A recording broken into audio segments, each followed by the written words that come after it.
Hello, everyone. Welcome back to Money Chats with Shelise. I am your host, Shelise. Welcome back to the podcast. If you are new around here, welcome. This podcast channel is almost like an extension of my main channel, Mommy Trader. And I'm able to just come on here and really just chat and have conversations about not just our journey, but things that impact us as a whole when it comes to our finances. So we have several episodes up already. So if you are new, feel free to catch up.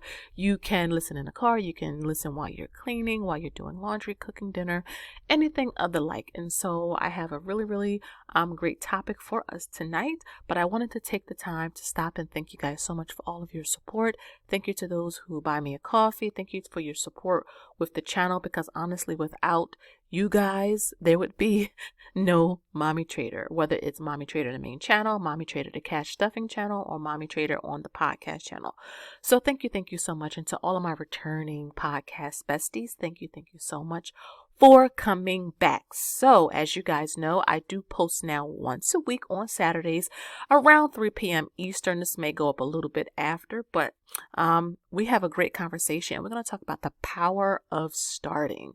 So I wanted to really kind of go back to the beginning of our journey, and probably many of you can relate to starting, right? And we're going to talk about a few things when it comes to starting, why many people don't start, some of the fears that they have. We're going to talk about doubt as well. We're also going to talk about motivation and success. So the power of starting.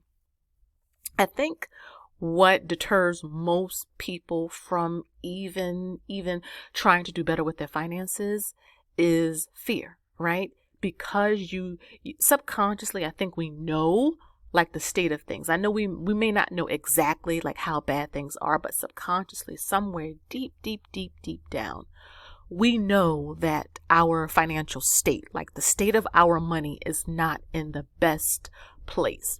And so sometimes fear stops us from even starting because we don't want to face the truth. We don't want to, Michael Jackson had that song, The Man in the Mirror. Sometimes we don't want to face ourselves, right?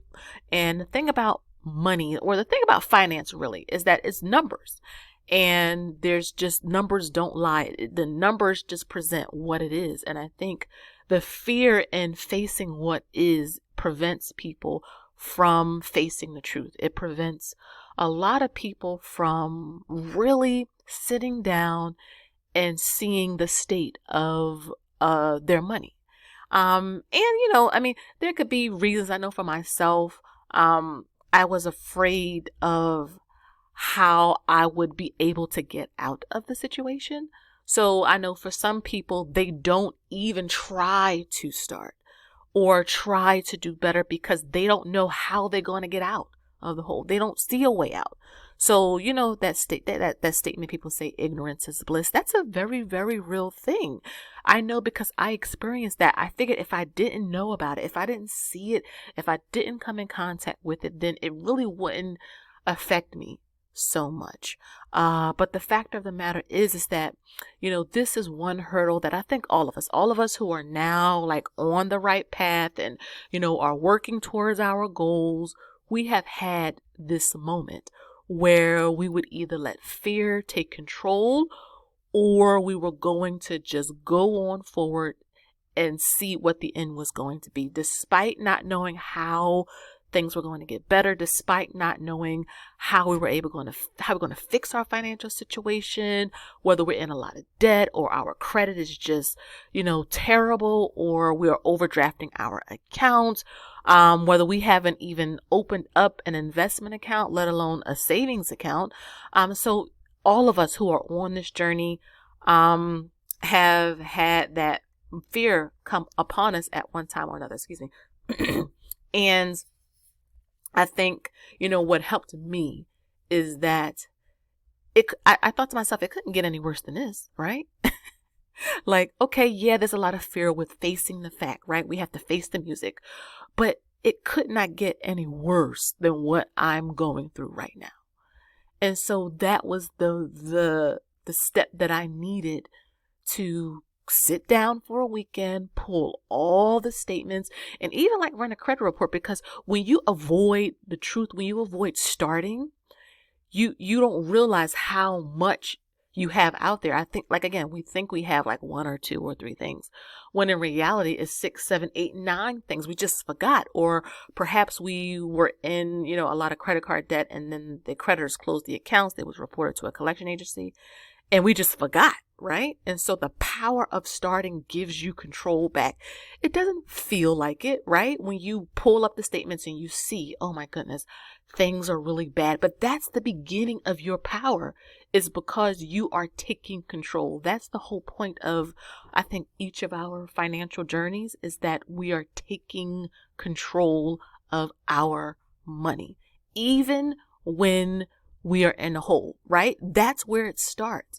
Before you make a single investment, before you save your first $1,000, before you buy your first house, before you invest in the stock market, whatever it is, it all starts with taking the power back, taking the control. So there's power in starting your journey, even when it doesn't look good. Because I think if many of us were to tell our stories, I don't think any of us really started out in the best of positions.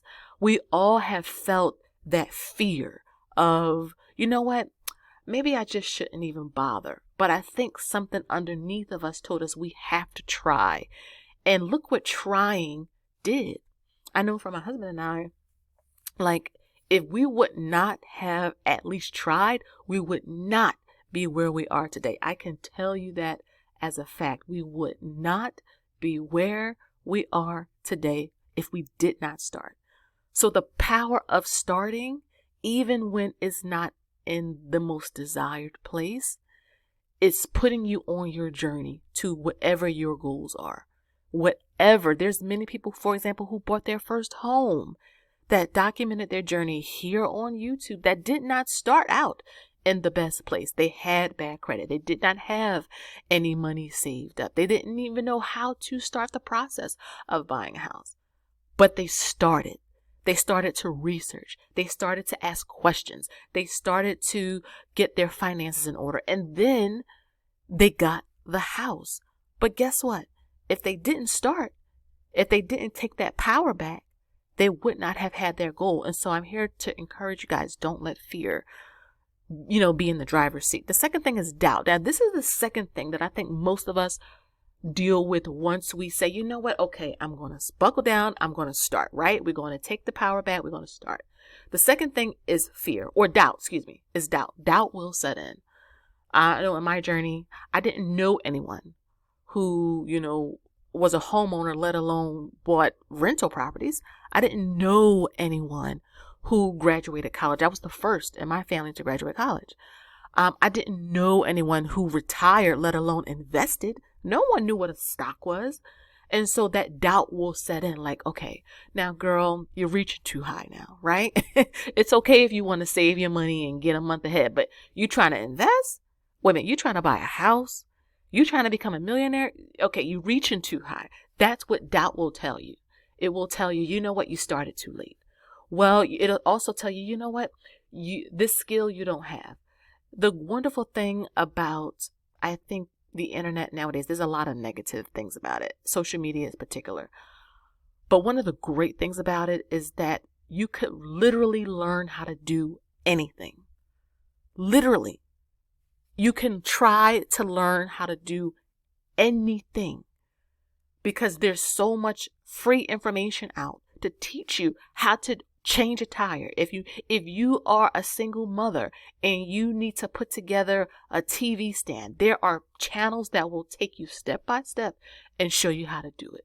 Same with buying a house or getting out of debt or learning how to invest. That's where my channel comes in at. There is so much information out here. So truth, fact will dispel doubt, right? Because if doubt is telling you one thing, but you are able to see another person who actually achieved what you want to achieve, then that is where we have light. That's where we have truth. And so you have to, one of the things that also helped me with doubt is documenting my journey. Because when you are on this journey, you're going to have those moments where you're going to doubt yourself. You're going to think, you know what, I don't know if I can save, enough. I don't know if I can get my budget under control. I don't know if this or that. But if you document your journey, you have a track record. You can actually look back and see, oh my goodness, I need to stop doubting myself because I was able to do this. And even if you have setbacks, documenting your journey allows you to see you can do it again. See, that's another lie about doubt, is that it'll tell you, well, you did it once. See, it didn't work. But the truth of the matter is that you can do it again. If you did it once, you can do it again. Who says it has to be done just once, one and done? You keep on keeping on. You stay on the path until you reach whatever desire and you have for yourself. I put a video out yesterday on my main channel on YouTube, so make sure you guys check it out. But in that video, I talked about the importance of my husband and I saving 50% of our income. Now, in that video, I was not saying that everybody needed to save that. The point that I was making is that I wanted to make any sacrifice I needed to get us to our goals. And we know that we need to keep our investing rate and savings rate high in order to back away from a 9-to-5 in 5 years. That's not a lot of time. And doing it at 42, we have to cover ourselves from 42 to, let's just say, 60 years old. That's 18 years before we could touch a 401k. So we're a little bit more, like I would say intense with our, plan, because we don't have as much time. We really want to achieve our goal and back away from a 9-to-5. But I think if your goal is you want to save 10% of your income, you want to invest 10% of your income, that will tell you can. If you want to get 1 month ahead, if you want to pay off a credit card, that will tell you can't. And you have to tell yourself, yes, I can, because I have the track record. The proof is in the pudding. I did it once. And so I'm a big fan of trackers, spreadsheets, planners. I have several planners from several years ago where I can literally go back, even on the YouTube channel. One reason why I do YouTube is it served as a video diary. I mean, I literally was able to go back the other day and I did a video on Robinhood. It was like $3,000 or something like that in there 3 years ago. It's almost at 50K right now, and it's under 50K because the market fell, but it was over 50K about a week ago. How do you go from 3,000 to 50K in 3 years? I didn't put $50,000 in there. A lot of it was from us, but the rest of it was from growth and dividends. And so having that track record will dispel doubt every single time. So you have to be proactive a little bit when you start on any journey, whether it's financial, whether it's fitness, whether it's, trying to learn a new skill. You have to put things in place to protect your emotional state, because those times are going to come where you're going to question yourself. You're going to doubt yourself, and you can have those facts there to help you to stay focused. Another thing that, this whole concept of the power of starting, right, when it comes to your finances, is that you can give yourself motivation. A lot of us have goals. I mean, if we sit down and we think about it, even the one person who can, may be cynical and say, I don't have any desires. Yet everybody has something that they want out of this life, even if it's just to stay home and relax. Well, if you want to do that, your bills still have to be paid. So if you put things in place, if you get started, again, the power of starting can afford you that lifestyle. If that's what you want to do, again, I'm not judging anyone. If you want to sit down for a year and just breathe and not have to worry about how your bills are going to get paid, how you're going to eat, how you're going to put gas in the car, that comes from the power of starting. Because when you start, you can put a plan together and you can really structure your savings and your investing and your budget and all of that for that time where you can back away and do what you want to do. A lot of us want to travel and see different countries. A lot of us want to see just different family members, and we don't have the time to do that. A lot of us want to spend time with our, close family, like our spouse, our children, grandchildren, nieces and nephews. We can do that. A lot of us want to, start our own business. That takes capital and it takes time to do it. And so, having, the power of starting will give you that motivation to achieve whatever goals and desires that you want out of this life, right? One of the reasons why we are motivated to do this is because I would love to be able to focus on building my brand full time, and my husband wants to start his own side consulting business full time. Well, when you have children and a busy life, it doesn't leave a lot of room, right? And I love doing things with MT, Mommy Trader, mt1finance.com. It takes a lot of work to record to edit, to upload. Then you got to do thumbnails and tags and titles. You got to promote said things. And then I have a lot of stuff behind the scenes. I have a study group coming tomorrow. So if you want to join, if you're getting started later in your 30s, 40s, and 50s with retirement and you want to know about accounts and strategies and things, make sure you sign up for that group. But again, putting all that stuff together and doing that, I love it. And so in order to do that full time, we got to put things in place, right? Because we still have bills. We still want to travel. We still want to, enjoy ourselves. So we're putting those things in place now. So that's the motivation for us. And then finally, success. The power of starting gets you to success, right?